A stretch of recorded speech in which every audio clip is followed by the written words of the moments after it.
in the second Hijri. Like first Hijri was the time when Prophet migrated from Makkah to Medina. Second Hijri, Battle of Badr took place, and in the next year, Battle of Uhud took place in the third Hijri. After 2 years after Battle of Uhud, this Battle of Khandaq took place. Some of the scholars mentioned that it took place in the fourth year, but the majority opinion, like Ibn Ishaq or Ibn Hisham, who are very famous for their seerah, they say that this battle took place in the fifth Hijri. So coming to the reason why this battle of Ahzab took place, it was because there was a small tribe inside of Medina called as Banu Nazir. Mostly they were Jewish, so that tribe, they had some treaty with the Muslims, with Prophet Muhammad. They did not abide by that treaty, they broke that, they were trying to assassinate Prophet Islam. Like when Prophet Islam came to lead that tribe, Banu Nazir, they decided to throw a rock on top of him, but Jibreel salam told Prophet Islam, so that's how Prophet was saved from that. But they were asked to leave Medina. So after leaving Medina, that tribe Banu Nazir, they decided to migrate to a small town outside of Medina called as Khaybar. Khaybar already had some people who used to live over there, but they had that intention to seek revenge against the people of Medina, and they wanted their land back. So they did not have the numbers to attack Medina, so they decided to approach the Quraysh. Quraysh were in Makkah. So they sent their delegation to Makkah, and the meeting took place between Banu Nazir and the people of Quraysh, Makkah, and they decided to form a coalition, but they needed more people to increase the number. There was a tribe like on the north of Arabia called as Ghatafan. So the people of Quraysh and Banu Nazir, they approached the Ghatafan tribe. Ghatafan were a Bedouin tribe. They were very ruthless. They were known for the bad things. They were basically hired mercenaries. Like they were paid for being a part of that coalition. Ghatafan decided to join in with the Quraysh and Banu Nazir. So now we have like three tribes. So they wanted to increase the number even more. So there were more tribes in the Arabian Peninsula, like Quraysh approached them, and a lot of them agreed because of their animosity towards the Muslims. So it is estimated that the number reached like 10,000 people. The coalition had like 10,000 people, and it was led by Abu Sufyan. Abu Sufyan was not a Muslim by this time.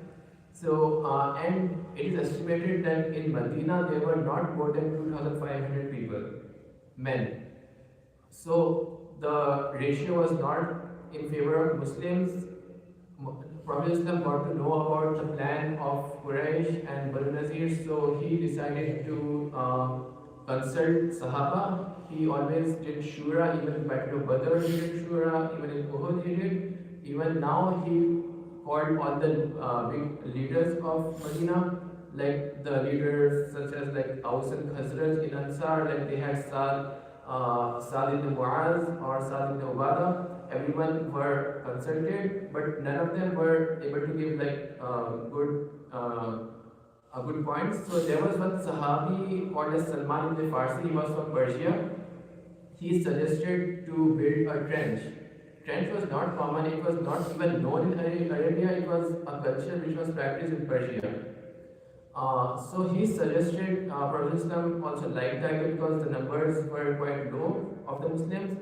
It was the first time Arabs saw this tactic, and it was used like for protection. Women and children were placed in a fortress which was called as Banu Harisa. Now coming to the details of the trench, like whenever we hear about Battle of Khandaq, Battle of Ahzab, what comes to our mind is that Medina is being encircled, like we are building a trench, we are circulating the entire Medina, but that did not happen.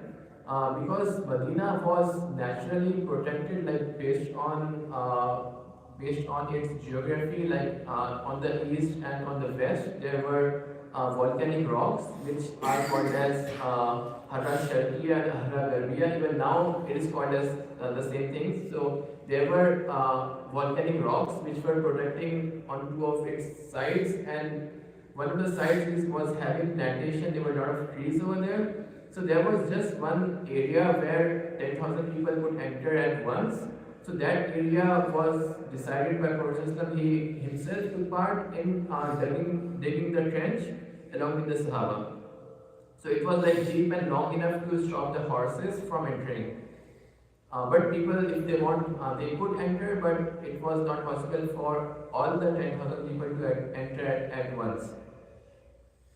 And it was quite hard, like even at that time there was a lot of famine, like we saw from a lot of narrations that Prophet Islam used to tie a rock on his stomach, like there was a shortage of food at that time.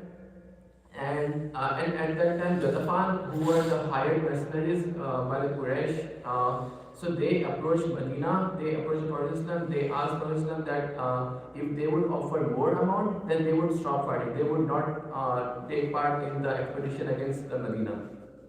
But Prophet Islam consulted the two like Sa'd ibn Mu'az and Sa'd ibn Ubadah. So they said that in Jahiliyyah we were not humiliated. Now in Islam we will not humiliate ourselves. So they refused the offer from the Ghatafan. Now coming to the duration, like the duration lasted like for 40 days. 40 days, the city of Medina was like sieged by the 10,000 people of Banu Nazir, Ghatafan, and all the surrounding tribes. Some of the munafiqun were inside the ranks of the Muslims, like they said, they were making comments like we were promised to eat from the plates of Kisra and Kaisar, and now we could not even go to relive ourselves. So they were passing some very bad comments, and it was not a good time for the Muslims. Like it was a test of their iman, test of their faith.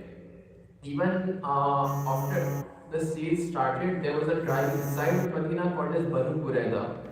So, in the time when there are people outside trying to attack you, at that time they betrayed the Muslims, and that was quite that was not good for the Muslims. And Prophet Islam got to know about it. He sent Zubair ibn Awwam to find out whether they are still upon the treaty or they have betrayed it. Zubair ibn Awwam got to know that they did not, they are not in with us.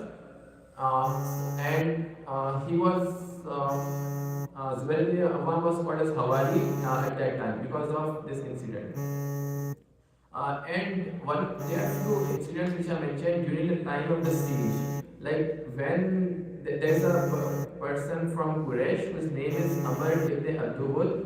He bypassed the trench. He was coming towards the Muslims, and Prophet Islam asked the people of Medina, like, who wants to go fight him one on one.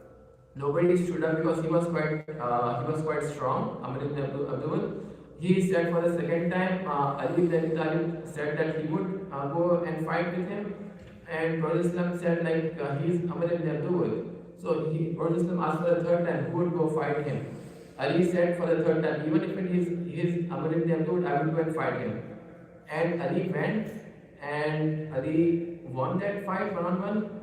And this was one of the incidents which happened. And another such incident was with Sa'd ibn Mu'az. Sa'd ibn Mu'az was the leader of Aus. He was one of the few people who initially accepted Islam in the hands of Musab ibn Umair. And his entire sub-tribe, he was part of Aus. They were in Ansar, we had Aus and Khazraj. So in Aus, he had a sub-tribe, the entire sub-tribe converted Islam because he converted to Islam. So he had a very big influence among his people.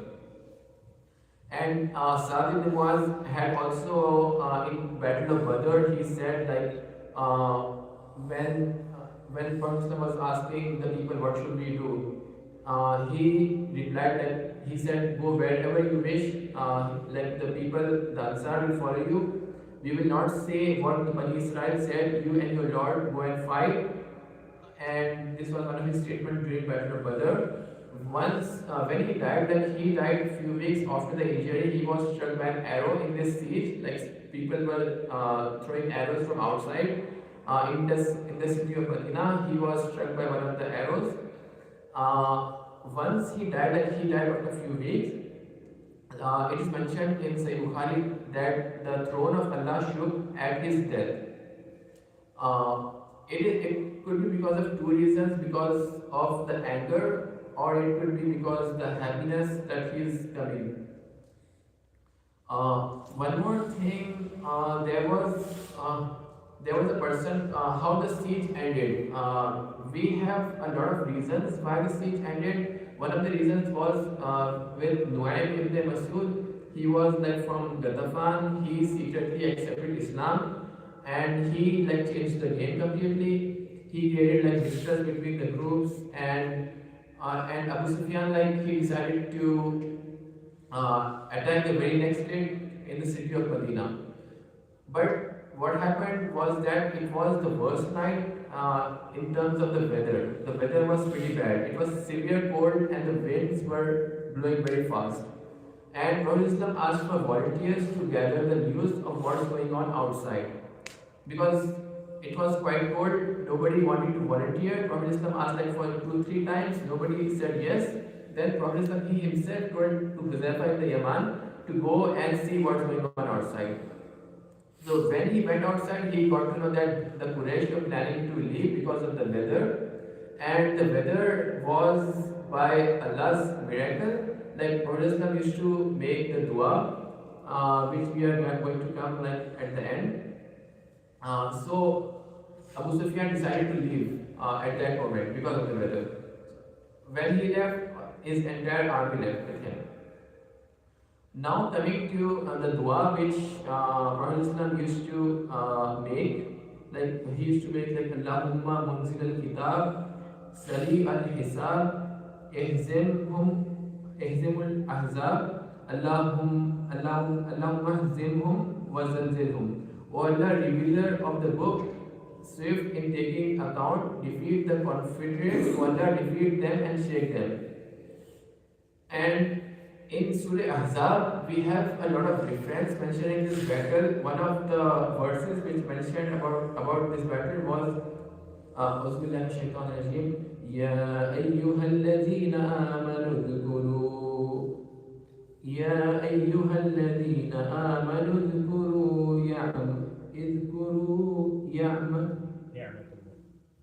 اذكروا نعمة الله عليكم إذ جاءتكم جنودا فأرسلنا عليهم ريحا وجنودا لم تروها وكان الله بما تعملون بصيرا.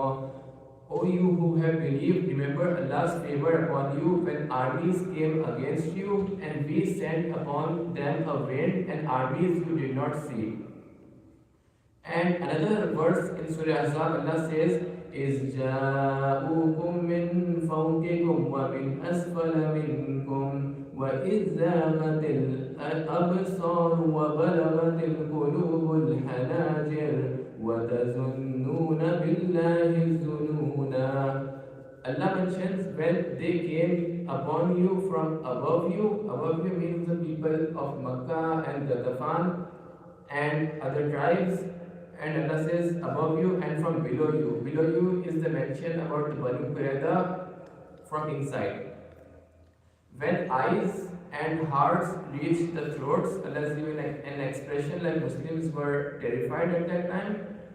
And after that, they were steadfast and Allah granted them victory. And after the victory, Prophet Islam used to recite this phrase like Prophet used to say, La ilaha illallah wahdahu sadaqa wahda wa nasara abda wa azza jundahu wa hazama al-ahzaba wahda. There is no God but Allah alone. He fulfilled His promise, gave victory to His servant, honored His forces, and He alone defeated the confederates. So this was the end of Battle of Ahzab. It was a victory for the Muslims, and after this the tribe was completely shifted, and after this we saw the conquest from Makkah. So Muslims, in spite of all the difficulties, they remained steadfast. they did not lose their iman, and Allah granted them the victory. Jazakallah. Islam.